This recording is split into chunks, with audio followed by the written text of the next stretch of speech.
ప్రకృతిలో మనం చూసినట్లయితే మనిషి ప్రకృతితో ఏ విధంగా అయితే అతడు వ్యవహరిస్తున్నాడో ప్రకృతి మనకి దానినే మళ్ళీ మనకి తిరిగిస్తుందన్నమాట.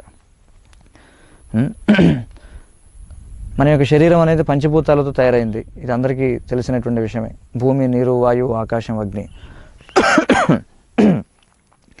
మన శరీరం అనేది ఈ పంచభూతాలతో తయారైంది. మనం ఉన్నటువంటి ప్రపంచం కూడా పంచభూతాలతో కూడుకుని ఉంది. కాబట్టి ఈ పంచభూతాలలో ఏ పదార్థాన్ని అయితే మనం కలుషితం చేస్తామో అప్పుడు మన శరీరంలో ఉన్నటువంటి ఆ పదార్థం కూడా కలుషితం అవుతుంది. కానీ మూర్ఖుడైనటువంటి మనిషి ఏమనుకుంటాడంటే బయట ఉన్నటువంటి నేలను, నీటిని, వాయువుని కలుషితం చేసి మనం మాత్రం సురక్షితంగా ఉందాం అనుకుంటాడు.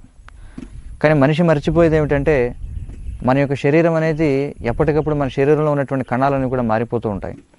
మన పర్యావరణంలో ఉన్నటువంటి భూమి, పర్యావరణంలో ఉన్నటువంటి నీరు, పర్యావరణంలో ఉన్నటువంటి వాయువు మన శరీరంలో ఉన్నటువంటి భూమి, నీరు, వాయువులను ఎప్పటికప్పుడు భర్తీ చేస్తూ ఉంటాయి.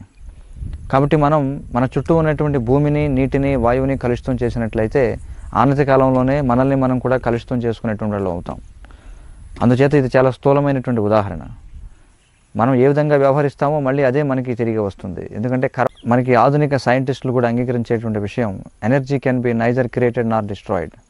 శక్తి అనేటువంటి దానిని మనం సృష్టించలేము, దానిని మనం నాశనం చేయలేము. మనం చూసినట్లయితే ఈ ప్రకృతిలో ప్రతిదీ కూడా యాక్షన్ అండ్ రియాక్షన్ అనేటువంటి దానిపై ఆధారపడి ఉంటుంది. మనం చేసేటువంటి ప్రతి పనికి దానికి సమానమైనటువంటి ప్రతిచర్య అనేటువంటిది ఉంటుంది. ఇది చాలా సూక్ష్మమైనటువంటి ప్రకృతి నియమం. ఇంకా మనం చేసేటువంటి ప్రతి పని కూడా 3 విషయాలపై ఆధారపడి ఉంటుందని మనం చెప్పవచ్చు. ఏమిటంటే జీవి యొక్క స్వభావం మరియు లక్షణాలు. ప్రతి జీవికి సహజమైనటువంటి కొన్ని స్వభావాలు ఉంటాయి, కొన్ని లక్షణాలు ఉంటాయి. అంతేకాకుండా ప్రతి జీవి చేసినటువంటి పూర్వకర్మ అనేటువంటిది ఒకటి ఉంటుంది. అంతేకాకుండా ఈ క్షణంలో మనం చేస్తున్నటువంటి కర్మ అనేటువంటిది ఒకటి ఉంటుంది. ఈ విధంగా మన జీవితం అంతా కూడా మనం చేసినటువంటి పూర్వకర్మల ఆధారంగా నడుస్తూ ఉంటుందన్నమాట. ప్రకృతిలో మనకి ఎన్నో రకాల జీవరాశులు ఉన్నాయి, ఎన్నో రకాల విత్తనాలు ఉన్నాయి. కొన్ని విత్తనాలు వెంటనే మొలకెత్తుతాయి, కొన్ని విత్తనాలు మొలకెత్తడానికి సమయం పడుతుంది, కొన్ని విత్తనాలు చాలా దీర్ఘకాలం పాటు సమయాన్ని తీసుకుంటాయి మొలకెత్తడం కోసం.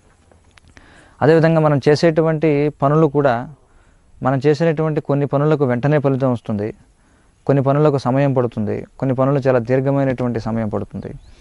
కాబట్టి మూర్ఖంగా మనం ఆధునిక పురోగతి పేరుతో, సాంకేతిక పురోగతి పేరుతో మనం ఈ ప్రకృతి యొక్క సూక్ష్మమైనటువంటి నియమాలను గురించి తెలియకుండా విచ్చలవిడిగా మనం పనిచేసినట్లయితే ఎంత ఎక్కువగా మనం కృత్రిమంగా ప్రకృతి యొక్క సంఖ్యల నుంచి బయటపడదాం అనుకుంటాము, ఎంతగా మనం ప్రకృతిపై ఆధిపత్యం చెలాయిద్దామని ప్రవర్తిస్తాము, అంతగా మనం వాస్తవానికి ప్రకృతి యొక్క కోరల్లోకి చిక్కుకుపోతూ ఉన్నాం అనేది మనం అర్థం చేసుకోవాలి.